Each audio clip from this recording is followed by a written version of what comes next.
I'm Jess. And I'm Wes. And we are the National Wrestling Clipping Alliance podcast, or the NWCA podcast, whichever you want to call us. Doesn't matter what you call us. We're the only podcast that doesn't talk wrestling history. We show history. Wes, we're back again. Road to Wrestlemania. We're going to do another Wrestlemania, man. Wrestlemania episode 1 was huge for us. It's such a great thrill to get that over with, not in a bad sense, but in a good sense, because it was such a big change in professional wrestling history, sports entertainment history / showbiz history. It's a big deal to get through that one and not talking about it just like everybody else may or may not have talked about it. We like to take a different spin if we can on things. Yes, some things we're going to just talk about the card or the featured wrestlers in a main event or something. But yeah, again, we're talking WrestleMania 3, and it was probably one of the last WrestleManias I even paid attention to tell you the truth. Oh, wow. Like whatever. It's some of the things I just lost interest in whatsoever, right? Still a huge fan, but also, I don't know if I said this on the WrestleMania 1 podcast or not, going through all this stuff again, and I said it before on our Ontario Wildmen podcast, going through some of this stuff, Jesse, reminds me of an awesome time in wrestling history. You know, we did have, the NWA was still alive, but it just wasn't WrestleMania, right? No.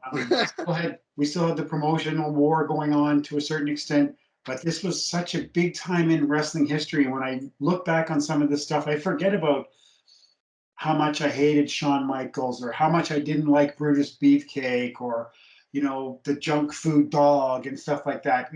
It just reminds me of some of the things that we just took for granted and just poo-pooed at the time. I was a massive sheet follower by this time. 1985, I think I was getting the Pro Wrestling Observer, and to see the change in when you know what's coming up on things and you know what's happening with things, not that I was inside or anything, it was nice to know that, right? And Dave Meltzer changed everything for fans when he started putting out those bulletins. And with this advent of sports entertainment or showbiz aspect of wrestling, it's never the same. Never the same. Yeah. And what's not the same, we're going to switch it up because we have so much to talk about today. Because even though we're talking WrestleMania 3, and yes, everyone has talked WrestleMania 3 so many times, we're going to focus on the Andre versus Hogan side of things, because although it was booked a certain way, we know differently. But I want fans to really understand that we are 1987. Vince McMahon is still clearing house of the territories. Yes. Okay, so you have Championship Wrestling in Florida still fighting. You got World Class still fighting. The NWA, the AWA is still around. I mean, you know, there's no more big Canadian promotion at this time. And you'll see right now when we talk about the promotions and the champions that even though we did WrestleMania 1 last week, the champions and promotions are different, as Loot Wrestling will not be in the title picture that we talk about because they have closed doors by WrestleMania 3. And there was a lot of company like that, though.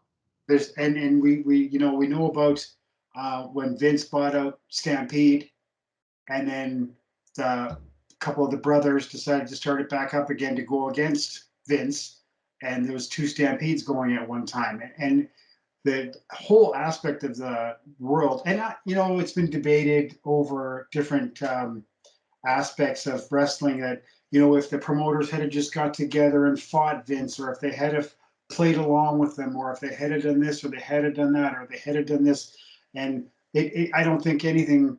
We can't go backwards on anything, and in life we can't go backwards. We have to keep going forward, and Vince changed the world with WrestleMania 1, and then he just kept on steamrolling. And whether we like it or not, good for him, because he changed the face of professional wrestling. These guys, they epitomize professional wrestling over probably the last 30 years. No bigger names, no bigger names Yeah. for the fans that are of your age, right? Well, you know how big of a guy I am with these. There's not one person in the world who doesn't know who Andre the Giant is. I bet you any money. Yeah, exactly. It's either that or they saw the movie. Even if you showed just that picture of his head, people would know who it is. Yeah. So it just shows the power that Vince produced by taking the risk and putting this out there and changing it forever. I agree. Thanks for putting some perspective on that for us, man, because like I said, I'm still not alive, everybody. I'm born after WrestleMania 4. So when Wrestling Jess is still not even a thought here. Champion time. The NWA champion at this point, WrestleMania 3, is Ric Flair. I feel like we say that a lot with the NWA. The NWA Tag Team Champions are the Midnight Express, Dennis Condrey and Stan Lane. It was Lane, right? Yeah, you never know. People misspell things. With Mr. Cornette. Yes. As their manager. That's right. The AWA Heavyweight Champion, Nick Bockwinkel. No one else to give it to. I wasn't available. AWA Tag Team Champions are the Midnight Rockers, Marty Jannetty and your Shawn Michaels. And they were good. They were good. They were great. They were great then. They were a really good, young, solid team who could do all the moves, all the babyface moves. Both two good-looking guys. Shawn Michaels just turned into a big dipshit, right? Well, ego, right? World Class Championship Wrestling out of Texas is still around, and my friends Kevin Von Erich is holding their heavyweight championship. And we have Championship Wrestling from Florida, and that champion is Mike Rotunda. Okay, wow. Because he was on the card for WrestleMania 1. Right? I know. When I was doing research, I was like, I had to double check, but it does say that the Championship Wrestling from Florida guy was Mike Rotunda. He must have jumped ship, I guess. And then came back because didn't he come back as IRS? Wow, there's God knows what else before that too. Yeah, true. Okay, well, let's get right into WrestleMania 3 here. It's funny because we did talk about closed circuit, and we said that how much they made closed circuit on WrestleMania 1 last episode. If you missed it, check it out on the channel here. Where? In Ontario. Here or here? Yeah, here, right? You like that? Watch the line come up when you watch the video. It'll be cool. In Ontario, every wrestling fan was after tickets to see this show on closed circuit. The event in total grossed $30 million in just closed circuit alone. $30 million. And what did it do last time? $1 million. So in 2 years, it jumped $29 million, bro. Unbelievable. It was shown in 19 locations across Canada. Maple Leaf Gardens hosted the event. And I have a clipping here. There's so much to show today that I had to put everything on my phone. So let me get it here. Oh, here it is. This one here is at the Brantford Civic. Okay, so Brantford, there's another thing. Boom, we're going to get that there. Wow, look at the fans. 4,400 fans paid $15 just in Brantford alone. And now here you go with this. Oh, where is it? I just had it, folks. Sorry. It's a big file here. Can't find it at the top of my head. Oh, here it is. Oh my God. I have clippings in here too for the show. I'm so sorry. But anyways. Everything's going to be made available after the fact on our. Yeah, I'll find it after. Yeah. WrestleMania 3, like we said, it was obvious, like, Jesus Christ, 30 million. You got $15 people are paying. 4,000 people in Brantford. I know. It's not even the biggest city in Ontario. Not even close. Not even close. Yeah. And look how much they did there. That is ridiculous. The scope of the money is unbelievable. If they made $30 million, That's right. uh, that's why he's a billionaire now. You know that's why. Yeah, Every everyone he built on, and probably was just more and more and more and more, and good for him. That's called being a businessman, right? yeah, You're not in business to make friends. You're in business to make money, and that's right. that's why he's down in Key Largo with Donald Trump or something right now and sucking back margaritas. That is so funny, dude. So the big thing about WrestleMania 3 was the whole who can beat Hulk Hogan? He's been unstoppable. Hulkamania is running wild on everybody. Running wild. It's running wild on you. And well, Andre had a bit of an injury. If you ever watched the Andre the Giant documentary, Jesus. They even say that he had an injury, and then Vince went to see him and said, "Hey, I have an idea. Like, who would ever stop a big bad Andre?" And that's what led to him coming back and teaming with Bobby Heenan, which apparently, just if you team with Bobby Heenan, you are instantly heel status at that time. Definitely. And Really? Eh? to make Andre a heel, it was a big risk because he'd never been a heel in North America.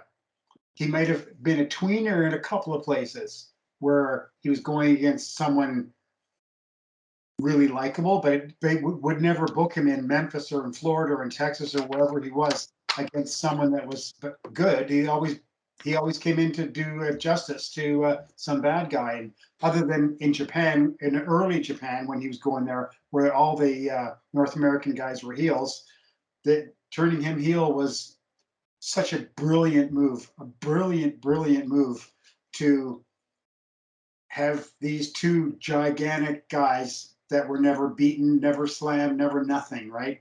Yeah, exactly. Never slammed. Which is why, which is cool that we're gonna focus on a lot of that today.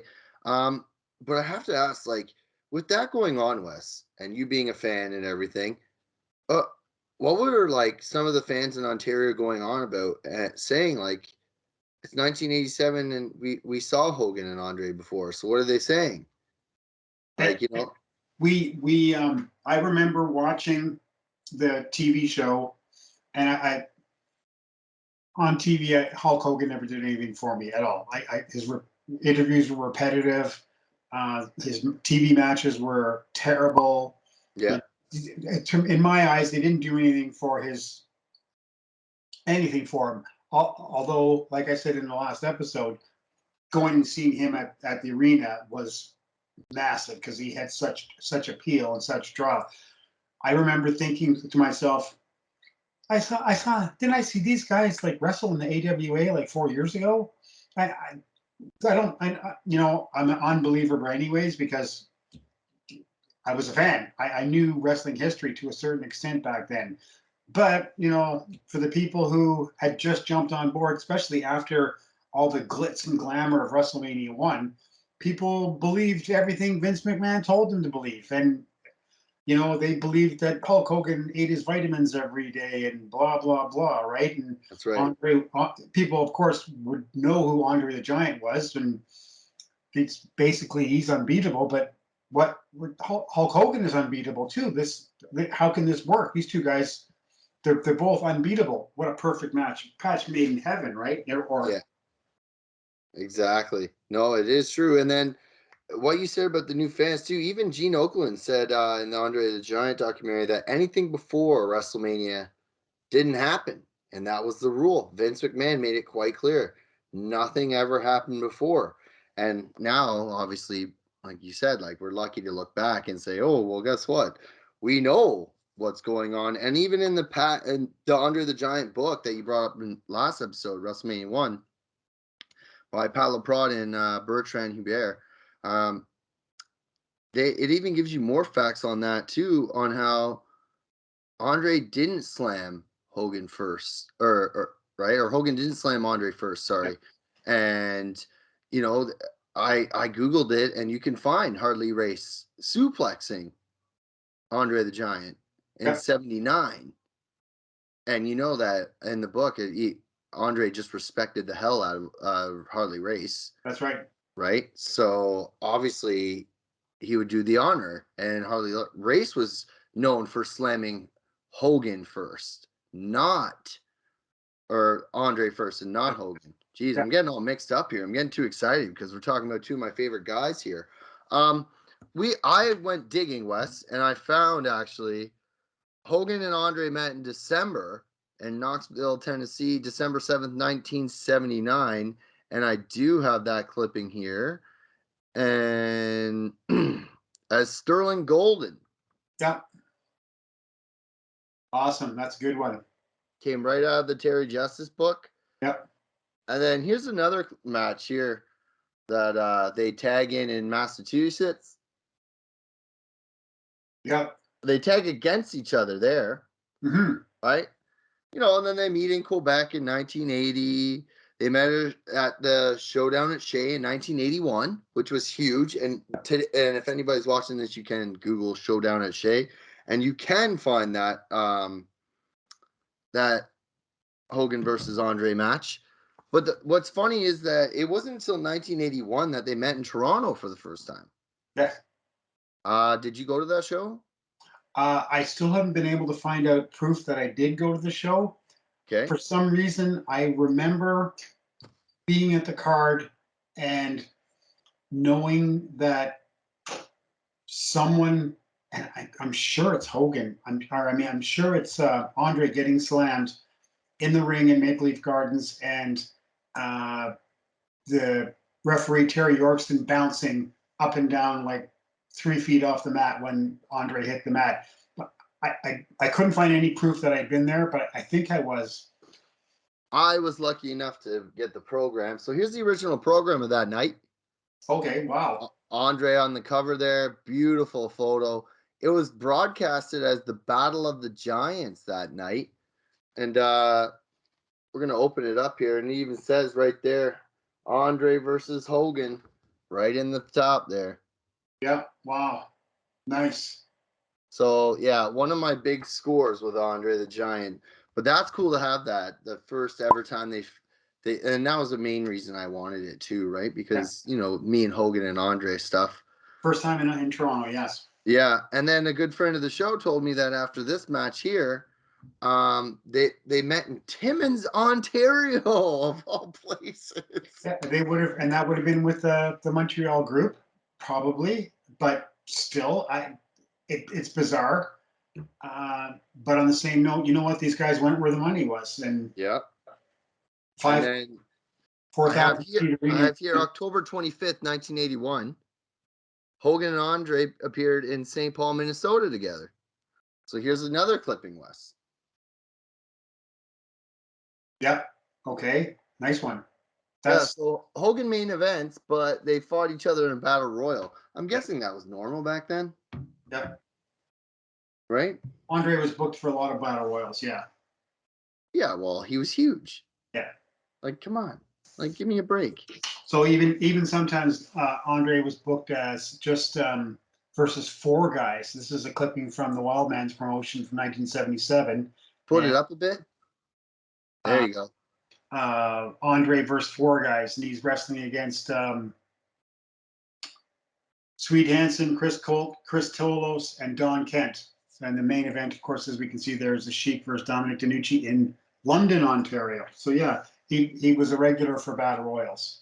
Wow, that's so crazy that he Because worked. Battle Royal was a big deal for any town that was putting one on. So if they could get Andre to come in for their Battle Royal, it was even more of a push.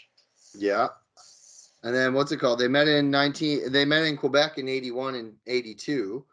I do have a clipping here of that. 81 and 82. Which one did I put first? The September one, which would be this one. And this is given to us by a friend of the show, so I'm gonna show it here. Yep. So look at the talent on that show too. Bravo. Stacked. Yeah. Andre, Mulligan, Patera. Nice. Yeah, and then Martel and Billy Robinson. Here's another one from 83 in Quebec. So it shows that they were everywhere together. These guys drew everywhere together. Super. Look at that card too. Right? And then in the documentary, it said that Dave Meltzer even states that they met in Florida. They fought again in Georgia in 1984.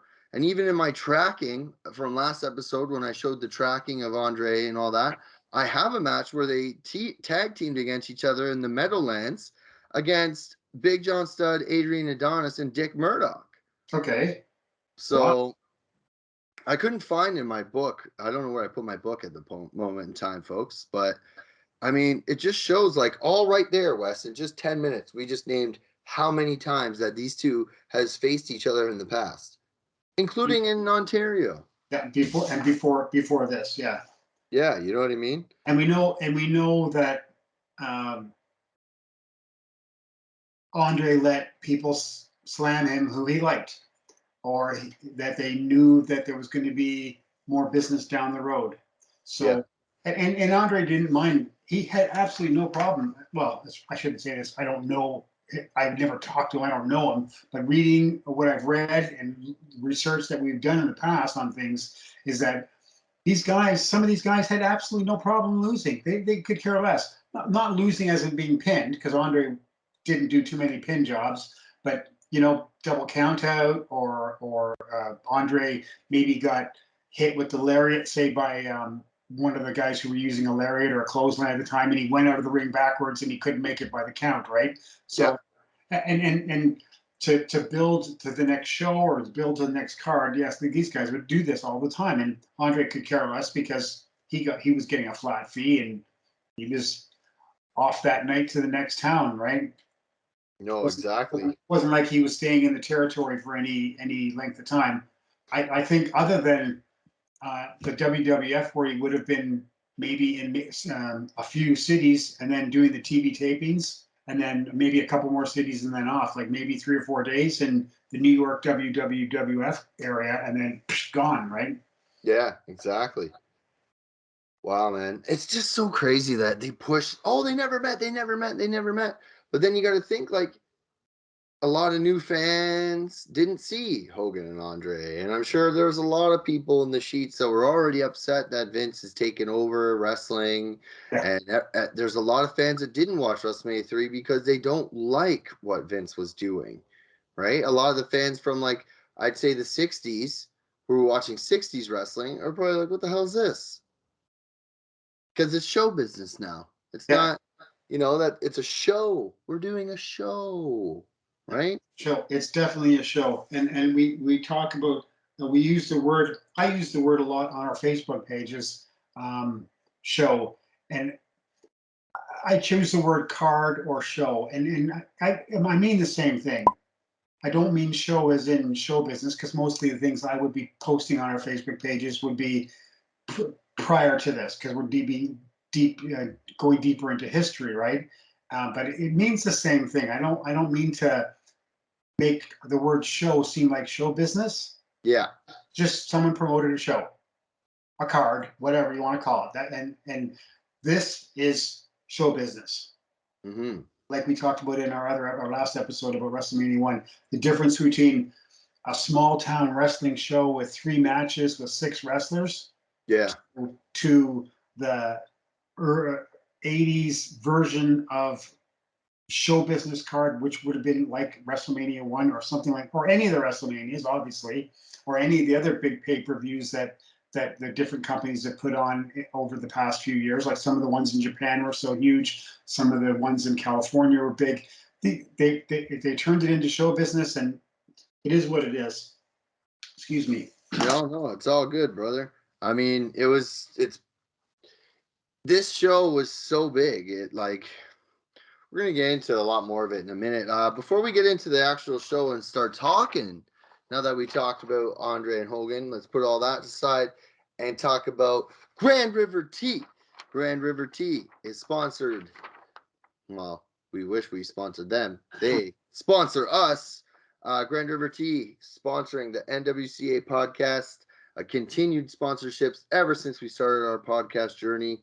Grand River Tea is a Canadian company by a Canadian entrepreneur woman that provides premium loose leaf teas. Now, the listeners of our show can save 10% off their final purchases. You, the listeners, must just use the code NWCA at checkout. You can save on herbal and fruit teas, organic teas, black teas, and many others. Head over to grandrivertea.ca, search their wide variety of loose leaf teas, and use the code NWCA at checkout. Save money while staying healthy with Grand River Tea. Wes, it's time, buddy. We're going to get into the card here. Oh, this is the Pontiac Silverdome card. Oh. I thought it was the card from Windsor, Ontario. Sorry. You're so funny. Before we jump into the card, WrestleMania 3 was a 3-hour and 15-minute show. Okay. Tickets range from $100 to $9 in the rafters. So you're sitting $100 ringside. Take my money. Yeah. Take it, bro. I would have done it. But we're saying 100 American, remember. And they would have been sold out so much in advance that forget it. Yeah, you would have never got it. Never. $1.7 million gross at the gate. At the gate. And then they made $30 million gross on the thing on closed circuit. It just blows my mind. It blows my mind sometimes thinking about some of the stuff that we talk about in our National Wrestling Clippings Alliance Facebook page when we're looking at older cards and if we're lucky enough to get the results and there's 600 people paid and the tickets were $1.25 and $1.75 and 50 cents for kids. And you think, oh my God, $1.7 million at the gate. And that, I don't know if is that just the tickets? Who knows how much merchandise was sold? Yeah, exactly. Not only that, Toronto actually held the biggest attendance record at this point in time until this show, which we've talked about, the big event in 1986 in Toronto with Hulk Hogan and Paul Orndorff. So that held the WWF record until WrestleMania 3 came and smashed everything. I think I paid $15 US for this when I was at the card. And oh no, that was another one, sorry. Wes, I just want to show this. I've shown you this before. This is one of my pieces I'm going to frame. Yep. I'm gonna have to show it a couple ways, but Johnny's gonna take pictures and we'll probably show B-rolls, but these are all my clippings from WrestleMania 3. Yep, that's awesome. 93,173. Unbelievable. Yeah. Unbelievable. I have the two results here. So if you see, you got like the card lineup. Yeah. You got Hogan and Andre there staring off. 93,000. Boy, yes. We'll get into that later. The incredible Hulk Hogan here. I mean, even says spectacular sets indoor attendance mark. Right? So we're going to take lots of pictures in that and show that at the end, but that is one of my pieces I own for this WrestleMania 3. It is unbelievable to me that even watching the event, because again, I went back, Wes, and I watched this one before we did the episode, and you just see all the people there, man. The pictures they don't do it justice. I couldn't even imagine. I know someone said once that the traffic was so bad that people missed the first few matches because it was just so bad. I can't even imagine what the Windsor Ambassador Bridge was like going to Detroit. And the Silverdome was not actually in Detroit. It was outside of Detroit. It's a suburb called, obviously, Pontiac, Michigan. Yeah. And I don't think the building's there anymore. I think it's gone already. Really? Yeah, it's gone. It's just probably condos now.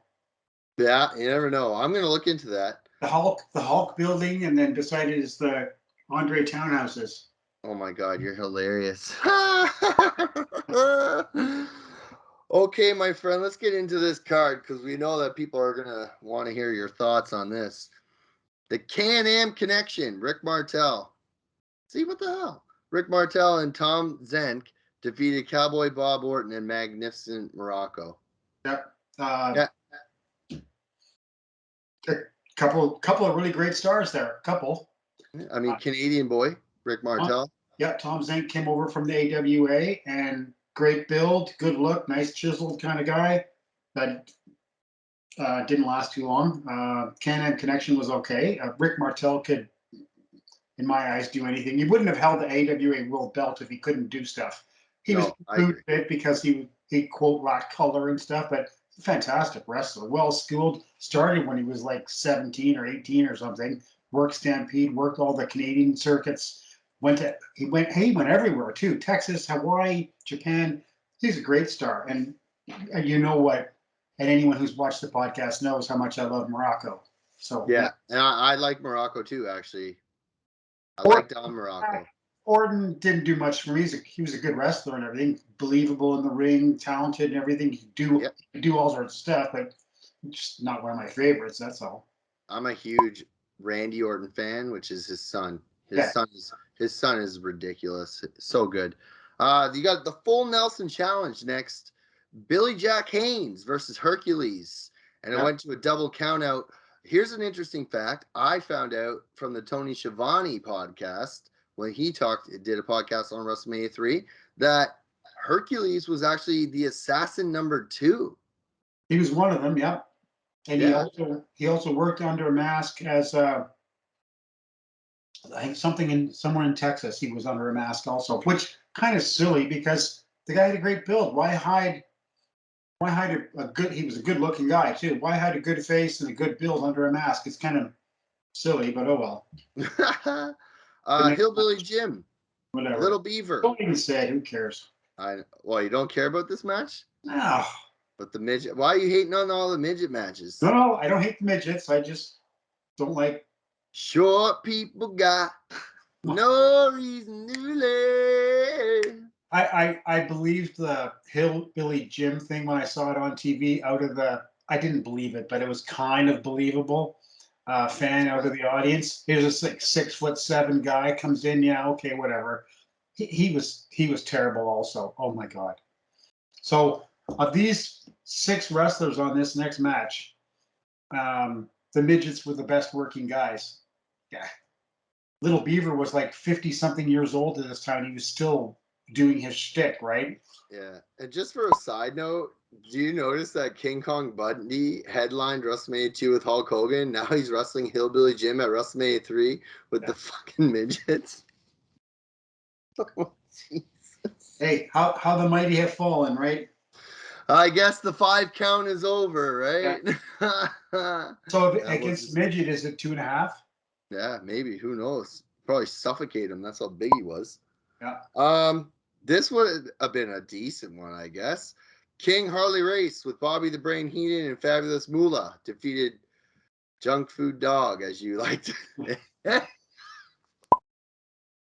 Yeah, Harley Race was still he was still the GOAT, no matter what. Junk food. We talked about Heenan already. Heenan was great, although at this time some of these guys were just ridiculous cartoon characters. I can't believe they put King. Oh, he's the King Harley Race and put a cape on him and shit. And he was bombed supposedly at the induction where he was made king. He was absolutely bombed. But anyways, did you know that at this point in time in his career, Harley Race was like 45? Yeah. He was 45 years old at WrestleMania. Still performing at like a very high level. Yeah. Dude, it just blows my mind. I always like the Hogan story with Hogan and Race. Have you ever heard that one? What's that? Hogan's taking and Harley Race showed up with a gun.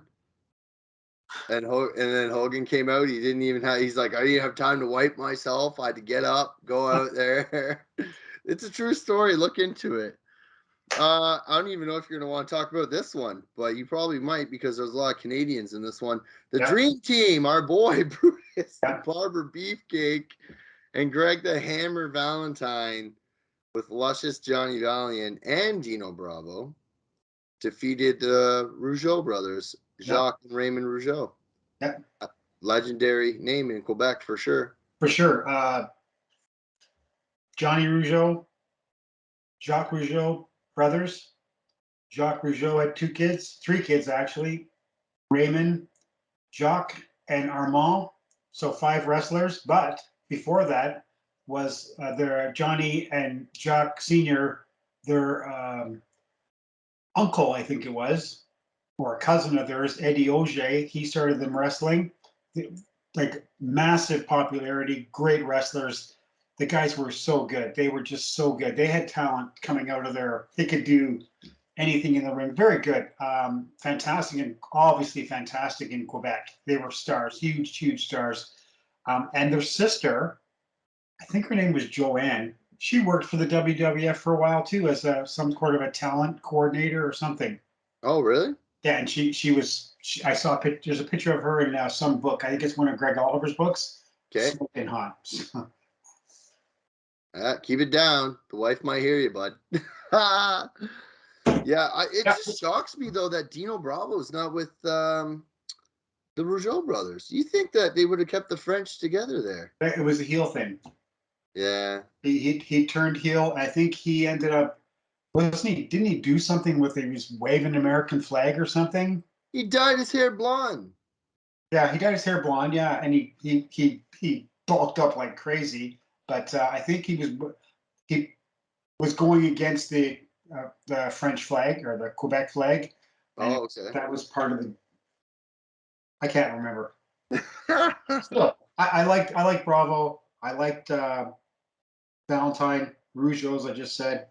Even Johnny Valiant could work a decent match, but he was getting close to his time of not being in the ring anymore. Yeah, yeah. Time's up, bud. The clock's Yeah. ticking. Yep. Tick tick. A farewell match. Hair versus hair. Roddy Piper versus adorable Adrian Adonis. Shout out to Adrian Adonis's daughter, Angie. Big Yep. supporter of what we do. Yes, she certainly is. We I don't know. We haven't talked that much about Piper on our podcasts. Don't get me started. I mean, we only talked about him last week in the main event. But we barely touched on him though. I never even Yeah, I never got to say anything about how much I liked him. He's so fantastic. He's so good. I was watching some Georgia Championship Wrestling this week, and my wife said, "Oh my God, will that guy not shut up?" Because he was doing the whiny voice thing with Gordon Soley, and it's like, "Oh my God, he's so good." I loved his in work stuff. He could throw awesome punches. He threw great punches, and I have so many local story legends because now I'm in the Winnipeg area of people who said they knew him or they knew of him and all the different things that he used to do. We'll save that for another time. But yeah, I got some great Roddy Piper stories. oh yeah. Roddy Piper, man. Who didn't? And he was a babyface at this point in time. Yeah. And I mean, this isn't my favorite Adonis. I'm not gonna lie, man. I'm a big, I like the Ventura and Adonis tag team Yeah. way more than the fat babyface or what's that guy who used to do it before him? Oh, what's his name? Like that gorgeous George. What's his name? We all know I know who he is. Don't mess around. I hated the gimmick. I hated it. I hated it with passion. I just despised it completely. Everything about it I couldn't stand.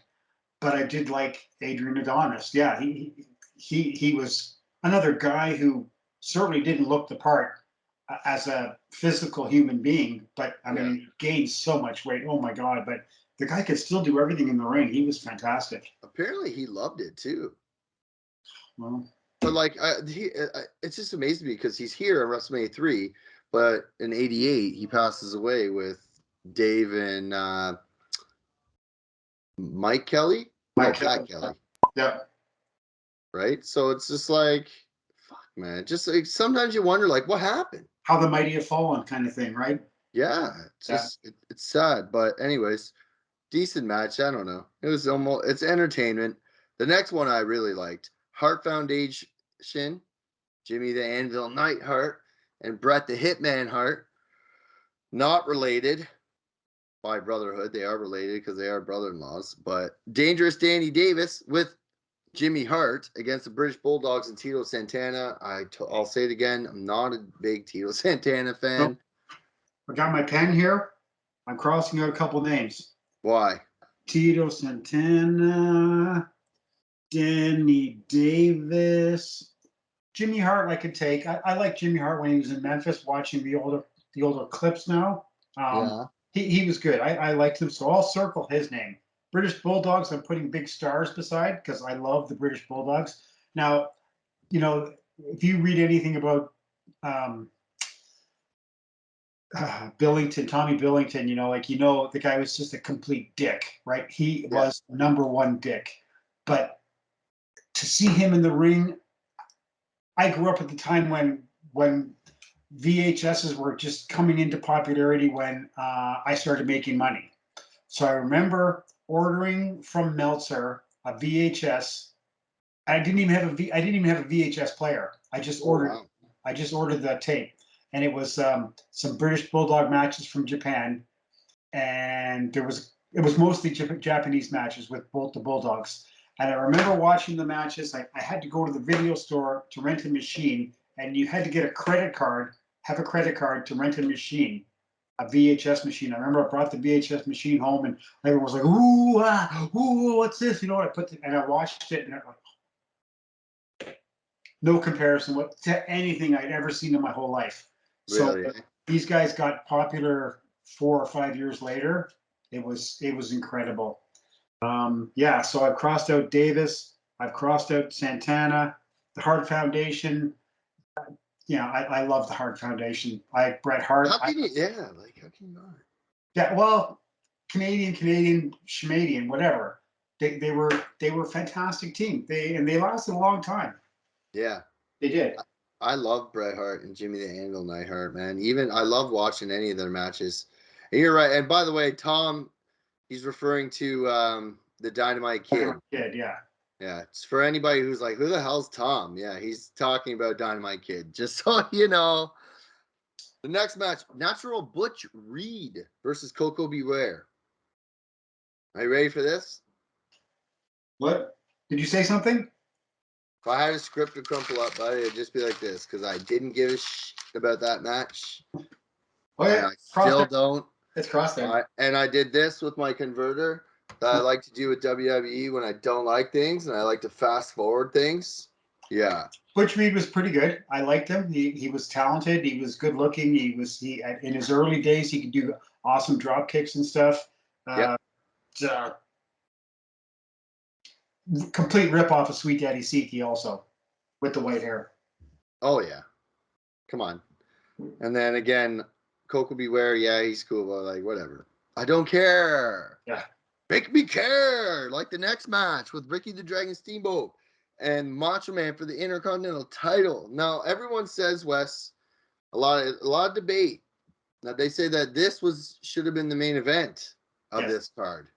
And I disagree, 100%, because the enormity of these two guys. You're not going to take this away. Whether obviously that match could have main evented anywhere without even blinking. Still would have sold out any arena in any city. They probably even could have done a pay-per-view. But these guys were it.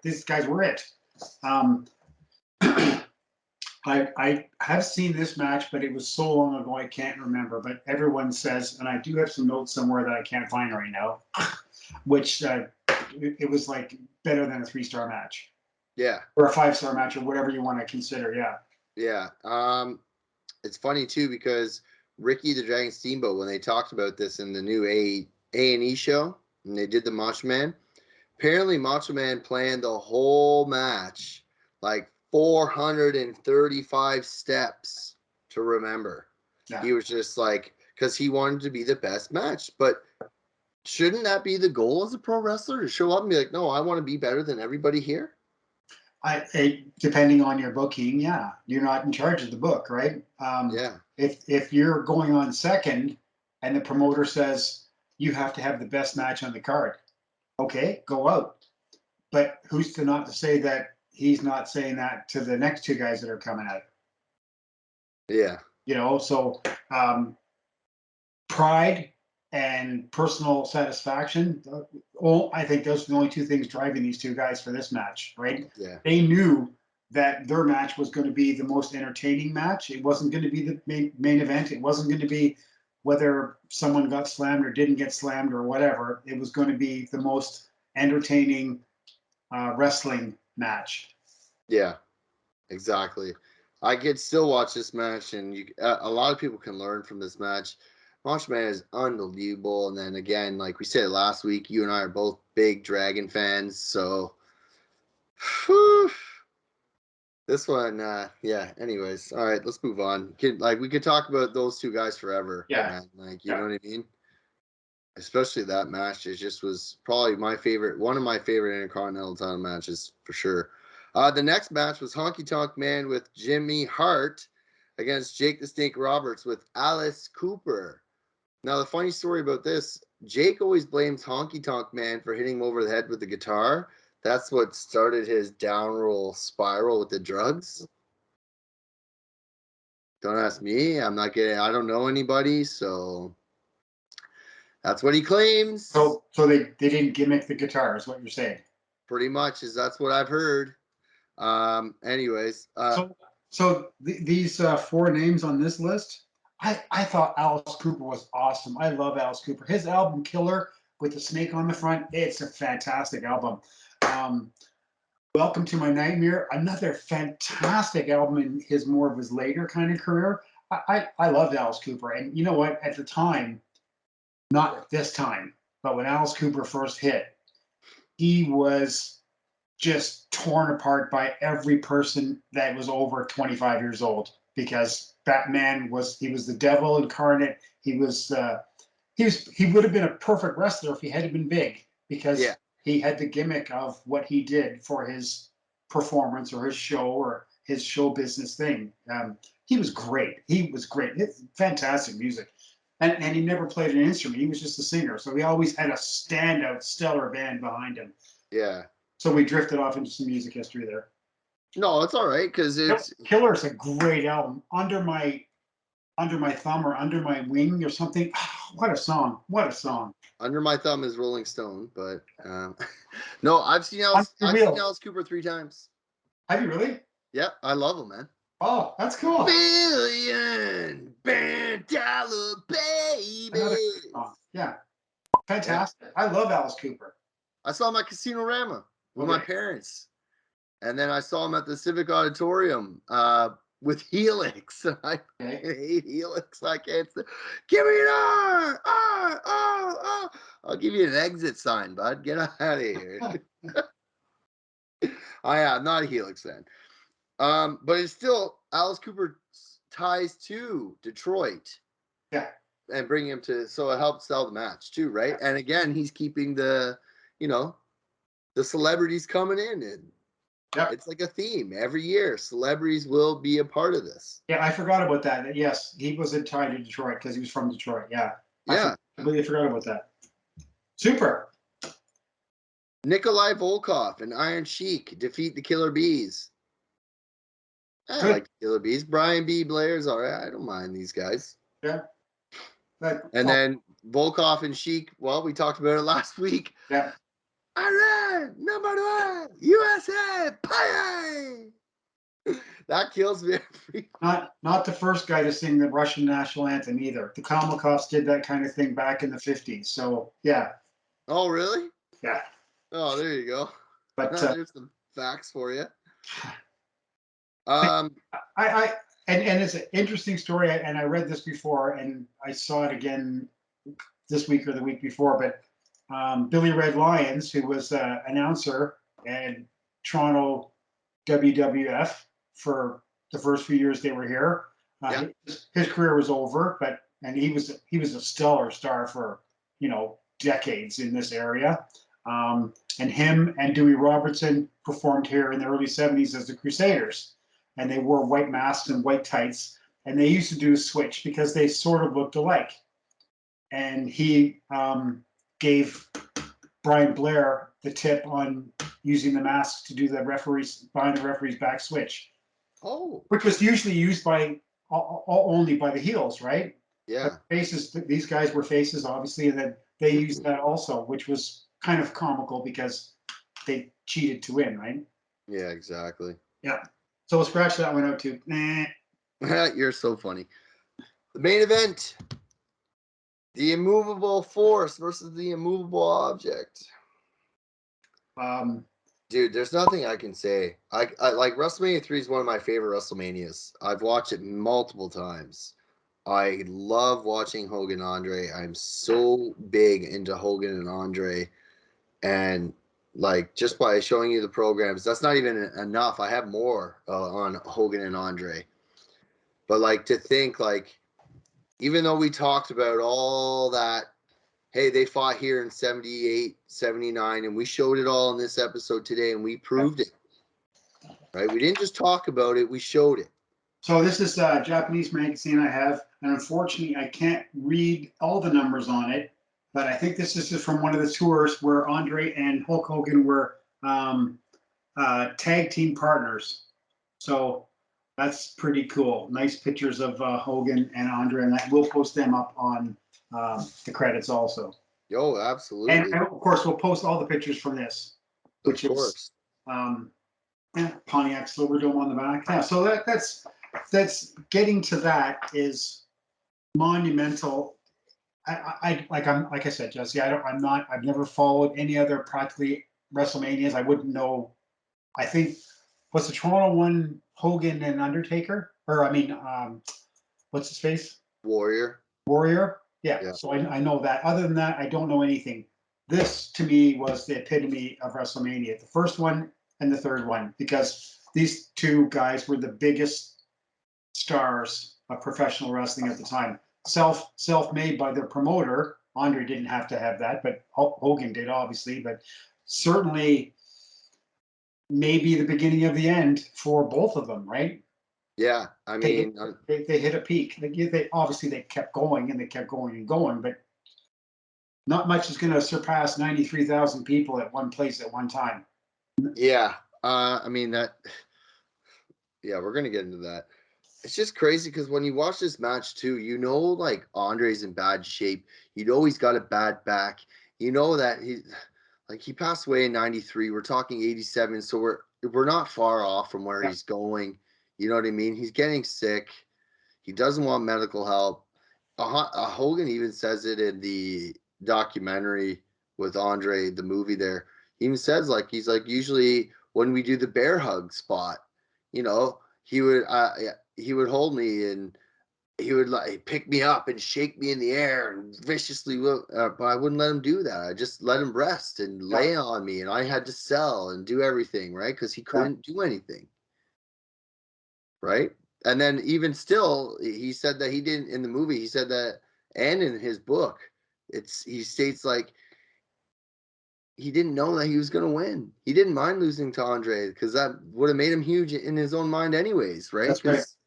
Because it's like losing to the Undertaker at WrestleMania, right? Because that became a thing. Like everybody wanted to lose to Taker at Mania, right? Like it was just a thing. Because And it was a big deal to be there. Yeah.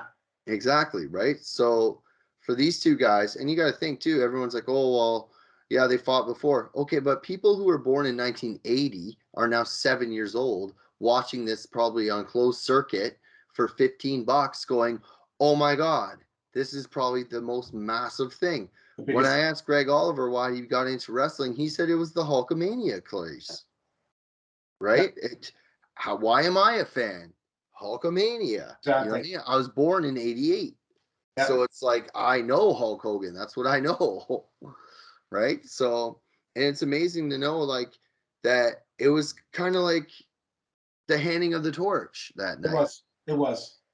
right? So Hogan with Andre's help slamming him and handing the leg drop and beating him like that got Hogan to be like, "Oh my god, like you just beat Andre. Like who's going to beat Oh my Hogan?" God status. Yeah. Yeah. Yeah. Do you know who beat Hogan for the WIF title? Shawn Michaels. Andre the Giant. What in that farce of where he beat him and then gave the belt to Ted DiBiase? Yes, sir. Okay. He sold it. He sold it to Ted Yeah. DiBiase. Yeah. So there you go. I did watch that. Was that a pay-per-view? Was that a WrestleMania? I can't remember what it was. No, because their next WrestleMania was WrestleMania 4. So I think it happened after this because WrestleMania 4 happened. And when WrestleMania 4 happened, it was that tournament. Yes. And it was Macho Man and DiBiase in the finals. Yeah. Okay. Yeah. And then WrestleMania 5 was Macho versus Hogan. And then, Okay. yeah. So anyway. I remember that. Yeah. Yeah. So, yeah, that's who beat. It's funny how he beat him and then beat him. And then who's going to beat Andre, right? Only Hogan beat Andre. So he sells the belt to DiBiase, which was kind of funny. Before we get into the aftermath of things, Wes, I grabbed some stuff from my personal collection because you know I'm a big Andre guy. So check this out here. I know I've got that picture too somewhere. I had it. Did I send you that picture, or did you buy it? No, I bought this off Cliff. Okay. So shout out to Cliff. Yeah. I also have something from Cliff that he said, well, he said we could use. So here's a picture of Hogan versus Andre from Toronto. Nice. Yep. So Cliff will get credit. That'll be in the credits. This is from my personal collection too. Some Hogan photos there. Yep. Andre. It's Mhm. not a real signature. Remember, I thought it was, and I was like, Yeah. oh my God. Right? Andre at the airport. AC told me a story that he saw Andre at the airport, and he said it's not like seeing him in real person. Like you see him with other wrestlers, and you're like, yeah, whatever, right? There's some Hogan there, and some more Hogan. Yep. Right? So like, but when you see him in the airport next to a normal person, it just blows your mind away, right? With normal clothes on and everything. Yeah. Yeah. The aftermath of this is sadly that Andre the Giant passed away in 1993. After this, the territory, this was probably the dynamite that ignited the rest of the territories because the territories also did not last much longer than this. Dave Meltzer found out, this is what kills me. Dave Meltzer later found out that the actual attendance for the event was actually 78,000 people, not 93. Okay. It's been proven for years and years and years, but I want to make it clear that they used to do this all the time. Showdown at Shea with Hogan and Andre, they boosted the numbers by like 20,000, you know, to make it seem like a bigger thing than it was. Not saying that this wasn't big, but yeah, and it's funny because what they told the newspapers and what they told the athletic commissions, because they had to pay the tax or the whatever on the show per attendance, right? Was right. So yeah. Well, you know, they told the newspapers it was 93,176, but the actual to pay the taxes or whatever they would have had to pay to the state athletic commissions, it was no, it was only 43,000. yeah, right. Yeah. So that's weird. I didn't know that. No, No. yeah, that's been known for years. Dave went in and he's like, no, BS. So it makes me wonder, is Toronto still like, you know, if you have to really look at the numbers, but I forget what it is, but yeah, he did find that, and that's out there, and it's been out online for years. So yeah, interesting. That's why I kept saying, right, because it's not 93. You guys lied. You guys lied. Okay, my friend. Not like anyone ever lies in the professional wrestling business. Oh yeah. 25 years ago, you know, you broke my arm in Portland, and I'm coming back for revenge. I'm going to say that every episode. but I'm not doing any interviews. I'm just going to. There you go. Guys who work for the Wild Man. Oh gosh, we got a whole pile. You wouldn't believe it. I think Randy Savage did, because I know his brother and his dad did. Okay. Volkov, Johnny Valiant, Dino Bravo, I think once or twice. Adonis, of course.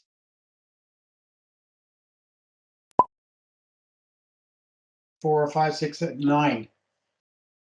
You froze there for a minute on me, but it's all right. I can't count. It's all right. This is pressure for. Oh, you mean my screen froze? Yeah. Oh. Check this. Oh. Nice one. Andre verse 8. Chris Toll, Steve Bolus, Dewey Robertson, Pat and Mike Kelly hold it up.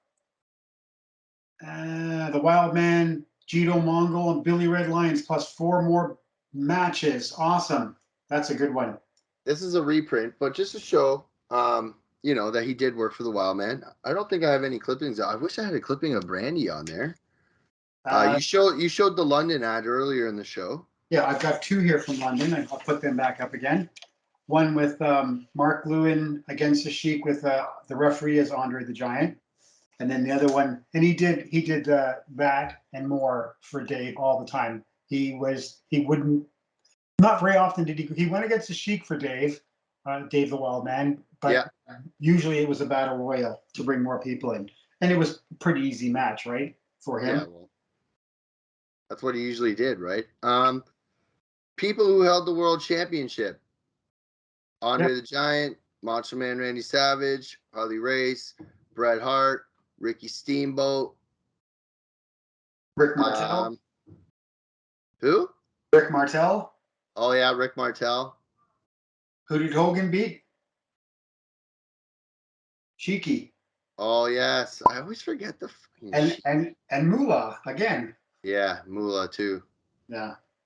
Whatever. Bobby Heenan worked for the Wild Man. Yep. Yes, I didn't put Heenan down.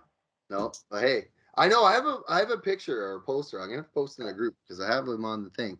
So one thing I want to say before we start getting into the outro, we're dedicating this episode to our good friend David Williamson, who helped our NWCA Facebook page a lot with supplying us with clippings from all over the place, including his home areas of the Kentucky area and stuff. I traded clippings and ads with him decades ago.